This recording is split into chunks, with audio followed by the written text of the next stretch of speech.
TV9 विशेष बुलेटिनच्या सुरुवातीलाच बातमी मुंबई महापालिकेची आहे।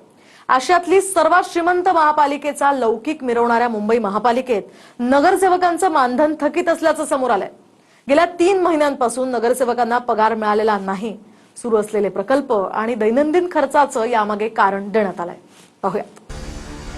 आशियातली सर्वात श्रीमंत महापालिका म्हणून ज्या मुंबई महापालिकेचा गौरव आहे, त्याच महापालिकेनं गेल्या 3 महिन्यांपासून नगरसेवकांचे पगार थकवलेत। तिजोरीवरचा आर्थिक ताण म्हणून मागच्या 3 महिन्यांपासून नगरसेवकांना मानधन मिळालेलं नाही। मुंबईत नगरसेवकांना दरमहा 25,000 रुपये इतकं मानधन दिलं जातं। जानेवारी महिन्यात मुंबई महापालिकेत इतिहासात पहिल्यांदा भाजपची सत्ता आली। सत्तेत आल्यानंतरच्या पहिल्या महिन्यात म्हणजे जानेवारीत नगरसेवकांना मानधन देण्यात आलं। मात्र तेव्हापासून आजपर्यंत 3 महिन्यांचं मानधन थकलंय। यामागे पालिकेचे सुरू असलेले प्रकल्प, वाढव्य खर्च यामुळे मुंबई महानगरपालिकेच्या तिजोरीवर आर्थिक भार आल्याचं सांगितलं जातं।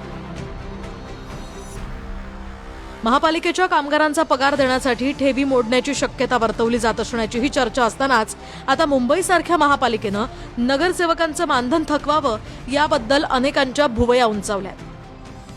कारण मुंबई महापालिकेत एकूण 227 नगरसेवक आहेत।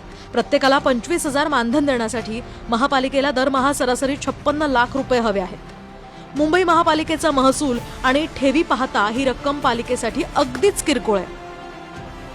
2026च्या बजेटनुसार मुंबई महापालिकेकडे फक्त ठेवी म्हणून 44,000 कोटी रुपये राखीव आहेत। मात्र तरी सुद्धा मुंबई महापालिकेला दरमहा 56 लाख रुपये देताना ओढाताण कशी काय असा प्रश्न विचारला जातो।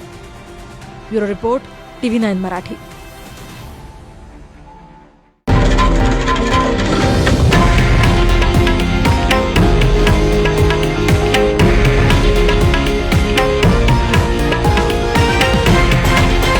हे आहे देशातील नंबर 1 न्यूज नेटवर्क आणि आपण पाहत आहात TV9 मराठी, एकमेव।